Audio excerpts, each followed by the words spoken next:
Hola, ¿cómo están? Buenos días, buenas tardes o buenas noches, según cuando escuchen la grabación. Habla Silvina Brusoni, la profe de Psicología 2. Bueno, este PowerPoint constituye la última clase y el último texto para incluir dentro de del análisis de las películas o series. Este es un texto que propone la Dirección General de Escuelas, es un texto que tiene bastantes años, es un texto del 2001 y que tiene que ver mucho con el análisis de las situaciones de vulnerabilidad social y económica de la llamada crisis del 2001, en la cual la escuela estuvo muy presente. En particular, ustedes van a tener en consideración para el trabajo de análisis solamente del capítulo 1 y 2. Sin embargo, les sugiero que lean la introducción también. Bueno, este texto, como les decía, Escuela, Subjetividad y Niños en Condiciones de Desventaja Social, de la Dirección General de Cultura y Educación del 2001. En el primer capítulo ella toma la metáfora del desnutrido escolar o el fracaso de la escuela, ¿sí? Observen esto, ese fracaso de la escuela. Porque vieron que comúnmente nosotros escolar, entonces ella hace esta distinción. Porque el fracaso escolar es un fenómeno subjetivo, pero de multifactores, ¿sí? Entonces, una cosa son los problemas de aprendizaje propiamente dichos, que podrían depender de condiciones individuales de los alumnos, una dislexia, una disgrafía, algún trastorno de conducta, y otra es la que ella denomina con esta metáfora de desnutrido escolar. ¿Por qué decimos que es una metáfora? Porque vieron que cuando nosotros hablamos de alimentación de los bebés, por ejemplo, hablamos de bebés y de niños, decimos ese niño está desnutrido. ¿Qué le falta cuando alguien está desnutrido? El alimento que viene desde afuera, ¿sí? No es lo mismo hablar de anorexia o de bulimia que de desnutrición, ¿sí? Hay algo desde afuera que no ingresa y probablemente eso genere también el poco ingreso del alimento, una respuesta también negativa de ese propio organismo, ¿sí? Entonces, sí tenemos que pensar que, como veníamos ya diciendo, que en la relación de la escuela vamos a ver la subjetividad de estos niños que ingresan como sujetos deseantes y dentro de la escuela producciones sociales, culturales, histórico-afectivas que son previas al ingreso de estos alumnos y que constituyen la propia escuela. Entonces, justamente en este armado, en esta maquinaria, podríamos decir, que se da entre estos factores, a veces se da este gran desfasaje, ¿sí? Porque los niños ingresan a la escuela con deseo de aprender. Si bien pueden tener mejor o peor adaptación a los primeros días, eh, sí está puesto en la escuela, sobre todo en este tipo de comunidades en las cuales decimos que eh, se los denomina muchas veces como vulnerabilidad socioeducativa, con vulnerabilidad socioeducativa. En particular lo que se da es un gran desfasaje entre lo que la escuela ofrece y la propia realidad de estos niños.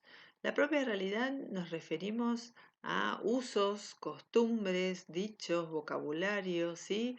Entonces, si el código que ofrece la escuela es tan diferente, probablemente provoque en algunos alumnos gran resistencia y a veces rechazo, ¿sí? Imagínense ustedes entrando sin anestesia a una escuela, no sé, alemana o japonesa, sin un mediador para que ustedes puedan entender los códigos.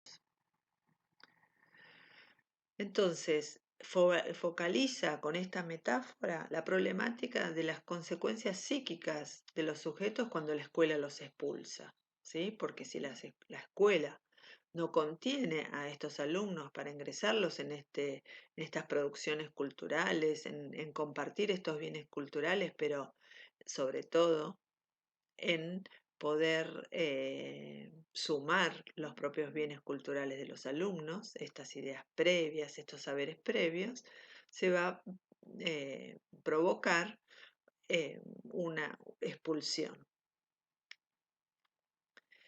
¿no? Estos alumnos que van a sucumbir a esa brecha creada por la institución educativa o por el propio docente, ¿sí? No pueden con ello, entonces quedan afuera. Y los grandes riesgos es que estos alumnos quedan como repetidores de discursos ajenos, ¿sí? Eh, si no se espera mucho de ellos, tampoco van a dar demasiado de sí. Se da un cortocircuito entre la escuela y los alumnos. Hay como les decía, un código que no se comparte.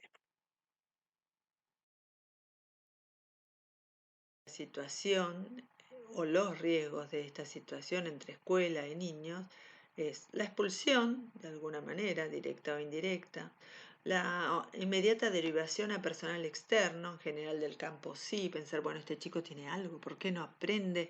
Eh, Pensando en específicamente no en las prácticas educativas, en las prácticas pedagógicas, sino en algo que falta en ese niño o que está mal en ese niño.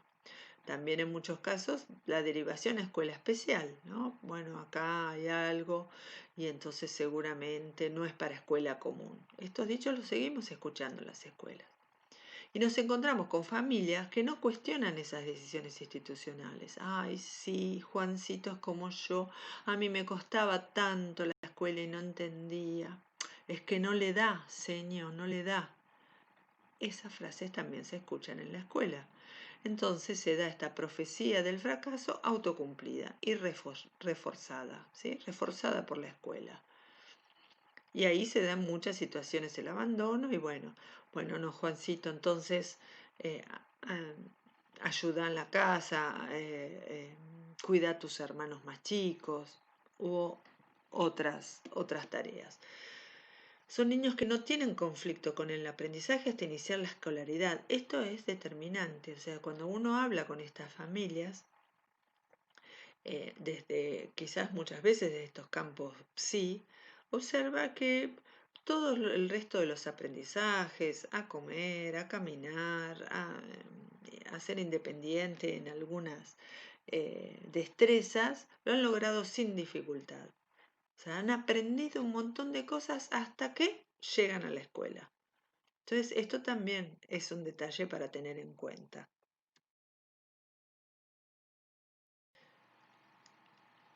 En estas aproximaciones a la constitución subjetiva, vamos a tener, esta se va formando en particular primero por la madre, acuérdense que la madre como función materna no necesariamente tiene que ser biológica, ¿sí?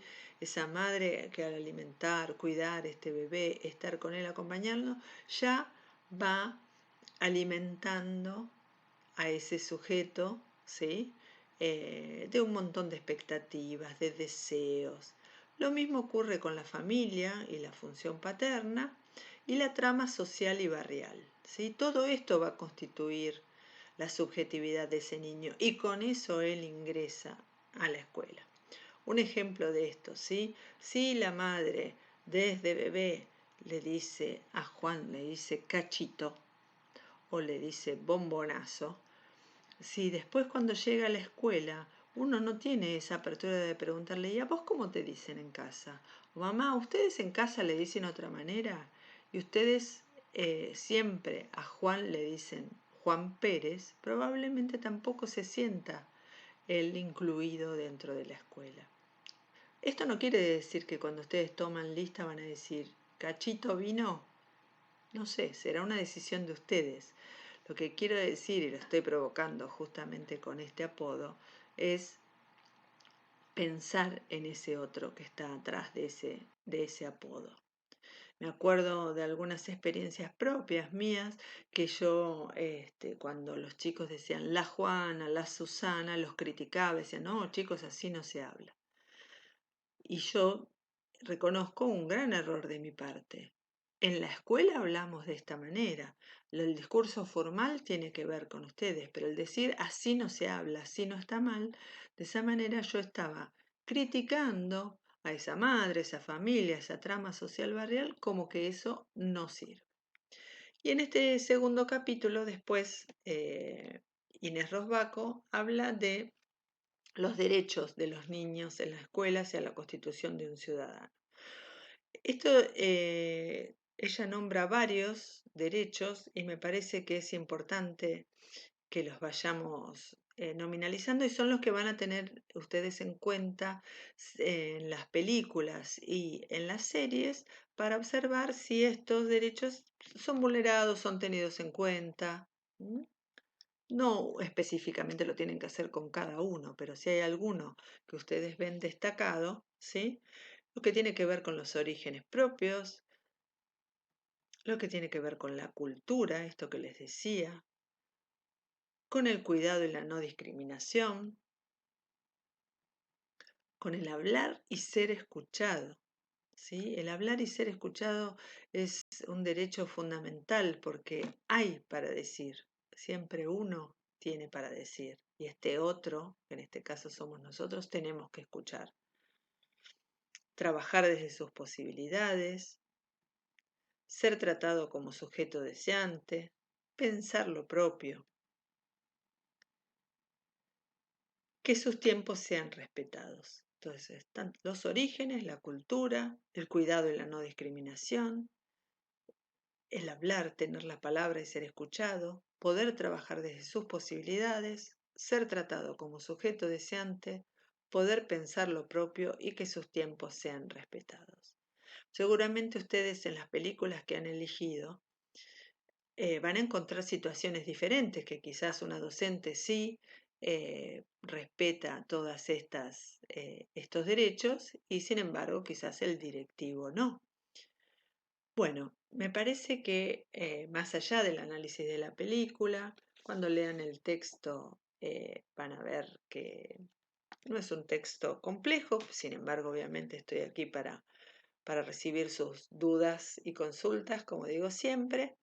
Pero es un texto que nos hace repensar mucho nuestra práctica docente y me parece que hay que hacerlo extensivo, no exclusivamente para niños en condiciones de desventaja social, sino para tenerlo en cuenta en una educación que respete una pedagogía de cuidado en todos los sentidos.